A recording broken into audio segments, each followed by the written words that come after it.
Good evening everyone. आज के हम लेक्चर में स्टार्ट कर रहे हैं क्या केमिस्ट्री, जो हमारा कंटिन्यू अभी हम क्या केमिस्ट्री की क्लास ले रहे थे।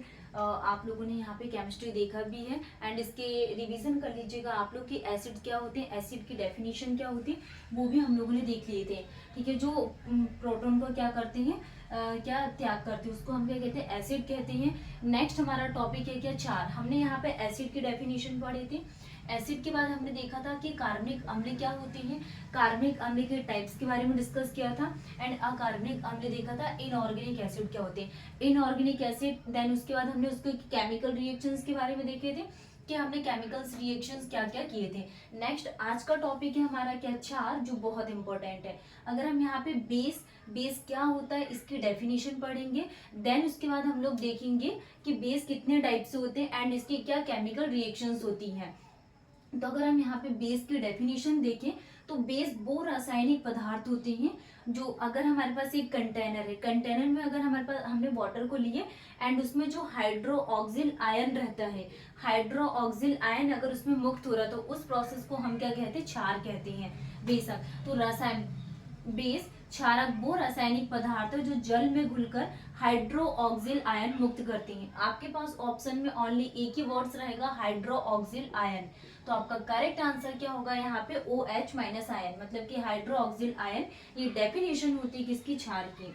नेक्स्ट हम लोग बात करें कि क्षारकों में प्रोटॉन ग्रहण करने की प्रवृत्ति होती है। क्या ग्रहण करता है ये, प्रोटॉन को ग्रहण करता है। नेक्स्ट हम लोग बात करें यहाँ पे कि इनका मतलब कि स्वाद में कैसे होते हैं, ये कड़वे होते हैं। और तथा अगर हमारे पास कोई सॉप है, ठीक है, हमने उसको स्पर्श किया तो हमें क्या होगा, यहाँ पे थोड़ा स्टिकी टाइप में चिपचिपापन क्या होगा, महसूस होगा। तो इस ये क्या है हमारे पास क्षार, स्पर्श करने पर साबुन के समान चिकनी एवं फिसलन युक्त प्रतीत होती हैं। तो ये क्या होती है, इसकी प्रवृत्ति होती है इसको पहचानने की। नेक्स्ट हम लोग बात करें यहाँ पे बेस के लिए, तो हमने देखा था ये स्वाद में कड़वे होते हैं एंड क्या हाइड्रोक्सिल आयन जो होते हैं उसको क्या मुक्त करते हैं। अगर हम इसकी प्रॉपर्टीज के लिए बात करें तो जो क्षारक होते हैं ये लाल लिटमस पेपर को नीला कर देते हैं। डायरेक्टली आपके पास ऑब्जेक्टिव क्वेश्चंस में आ जाएगा कि अगर हमारे पास रेड लिटमस पेपर है तो रेड को अगर ये ब्लू में कन्वर्ट कर रहा है तो इस प्रोसेस को क्या बोला जाता है, बेस बोला जाता है। और जो नीले लिटमस पेपर को रेड में कन्वर्ट करता है उस प्रोसेस को हम क्या कहते हैं, उसको एसिड बोला जाता है, अम्ल बोला जाता है। अगर हम बात करें जो मिथाइल ऑरेंज रहता है, मिथाइल ऑरेंज का कलर कैसा रहता है, पीले रंग में, तथा फिनोल्फथालीन को गुलाबी रंग में परिवर्तित कर देती हैं। ये अम्लों के साथ अभिक्रिया करके उन्हें उदासीन कर देती हैं और तथा जो सॉल्ट और वाटर का निर्माण करती हैं। ये पॉइंट भी बहुत इंपॉर्टेंट है, जैसे कि ये रेड लिटमस पेपर को नीला कर देती हैं, मिथाइल ऑरेंज को पीले रंग में, और जो फिनोल्फथालीन होता है डायरेक्टली आपके पास ऑब्जेक्टिव क्वेश्चंस में आ जाएगा कि अगर हमने यहाँ पे मिथाइल ऑरेंज को यूज किया तो ये कलर कैसा देगा, फिनोल्फथालीन को यूज किया तो इसका कलर कैसा आएगा। अगर हम बात करें ये अम्लों के साथ अभिक्रिया करके उन्हें उदासीन कर देती हैं, मतलब कि पूरी न्यूट्रल प्रोसेस हो जाती है और इससे क्या बनता है, जो सॉल्ट होता है, वाटर होता है, इस चीज का हमारे पास निर्माण होता है। तो ये प्रोसेस थी क्षारक की। अब हम इसके टाइप्स के बारे में डिस्कस करते हैं।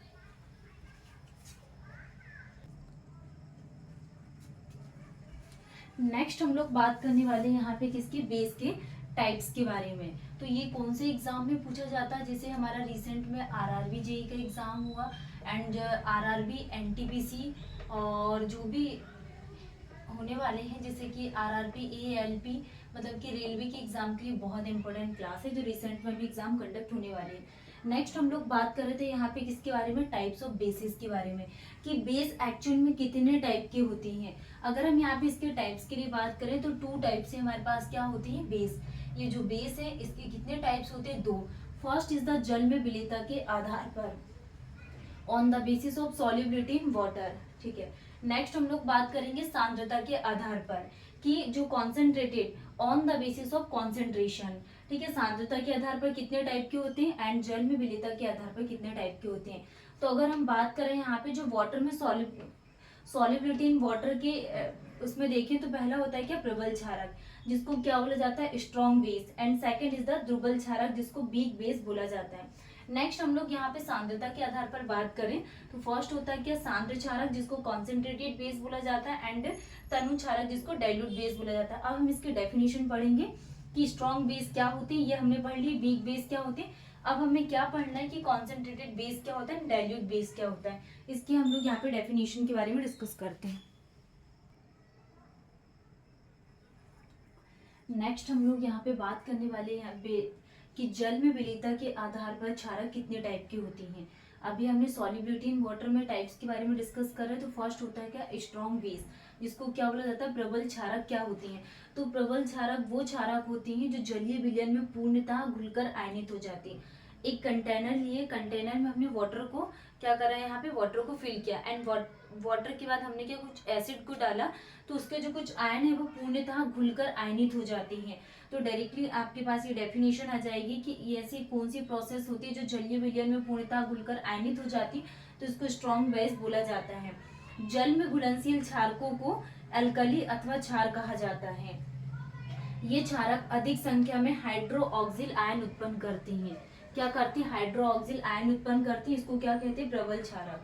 अगर हम बात करें यहाँ पे, अगर हम एक रिएक्शन लेते हैं, इसकी सोडियम हाइड्रोक्साइड लिया, इसको डिसॉल्व किया वाटर में एंड इसका कंप्लीट डिसोसिएशन हो गया, और हमें यहाँ पे नेक्स्ट प्रोसेस में क्या मिलता है, यहाँ पे सोडियम और जो हाइड्रोक्सिल आयन रहता है ये मिलेगा। तो ठीक है, अगर हम इसके एग्जांपल्स के लिए बात करें, इस क्या डायरेक्टली एग्जाम में जो ज्यादा क्वेश्चंस फ्रेम होते हैं वो कहाँ से, एग्जाम्पल से ही पूछा जाता है कि सोडियम जो हाइड्रोक्साइड होता है NaOH, ये किसका एग्जाम्पल है, पोटेशियम हाइड्रोक्साइड किसका एग्जाम्पल है, एंड कैल्शियम हाइड्रोक्साइड किसका एग्जाम्पल है। तो अगर हम बात करें सोडियम हाइड्रोक्साइड NaOH किसका एग्जाम्पल है, यहाँ पे स्ट्रॉन्ग एसिड का, and potassium hydroxide strong acid, calcium hydroxide strong acid प्रबल क्षारक। नेक्स्ट हम यहाँ पे बीक बेस के लिए बात करें कि दुर्बल अम्ल क्या होती हैं, जो जलीय विलयन में पूर्णतः क्या होते नहीं घुलती हैं, और इसके जो आयंस रहते हैं वो पूर्णतः आयनिक नहीं होते, तो ऐसी प्रोसेस को हम क्या कहते हैं, बीक बेस कहते हैं। अगर हम बात करें जो हाइड्रोक्सिल आयन रहती हैं ये कम मात्रा में उत्पन्न करती हैं, इसको क्या कहते हैं, बीक बेस। इसके एग्जांपल्स के लिए बात करें तो एग्जांपल्स क्या होती हैं, मैग्नीशियम हाइड्रोक्साइड, क्या होता है, मैग्नीशियम हाइड्रोक्साइड, फॉर्मूला होता है MgOH का होल ट्वाइस, MgOH का होल ट्वाइस। नेक्स्ट हम बात करें अमोनियम हाइड्रोक्साइड, इसका सेकंड एग्जांपल होगा। आपके पास एग्जाम में ऑब्जेक्टिव क्वेश्चंस में आ जाएगा कि अमोनियम हाइड्रोक्साइड किसका एग्जांपल है, बीक बेस का, एंड मैग्नीशियम हाइड्रोक्साइड किसका है, बीक बेस की।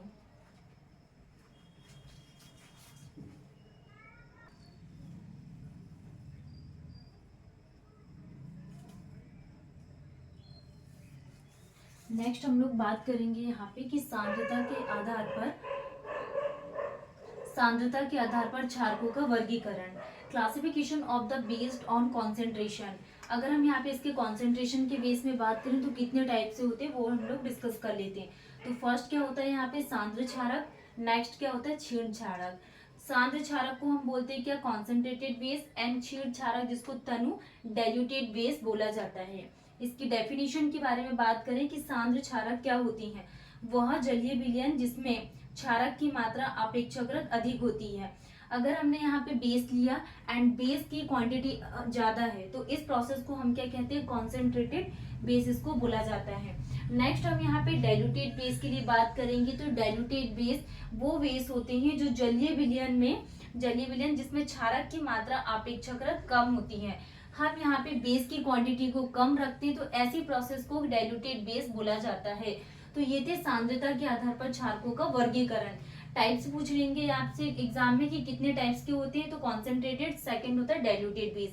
नेक्स्ट हम यहाँ पे कुछ इंपॉर्टेंट पॉइंट्स के बारे में डिस्कस करेंगे कि जल में विलय क्षारकों को क्षार या अलकली कहते हैं। ठीक है, ऐसी प्रोसेस को क्या बोला जाता है, अलकली कहते हैं। एग्जाम्पल्स के लिए बात करें जैसे सोडियम हाइड्रोक्साइड, पोटेशियम हाइड्रोक्साइड। जिसे कि अचार को सदैव कांच की बोतलों में रखा जाता है क्योंकि इसमें उपस्थित अम्ल धात्विक जार से धातु की अभिक्रिया कर सकता है, इसलिए। ठीक है, ये इसके एग्जांपल्स हो गए हैं। और हम यहाँ पे इसके क्या देखने वाले हैं, यहाँ पे इसके केमिकल रिएक्शंस देखते हैं कि क्या क्या क्या इसकी केमिकल रिएक्शन है।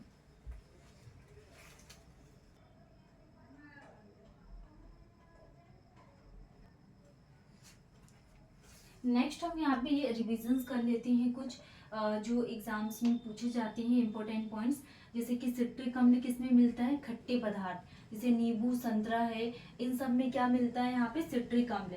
नेक्स्ट हम लोग बात करें कि जो कच्चे सेब होता है उसमें कौन सा एसिड मिलता है, तो मैलिक एसिड एक ऐसा एसिड है जो कच्चे सेब में मिलता है।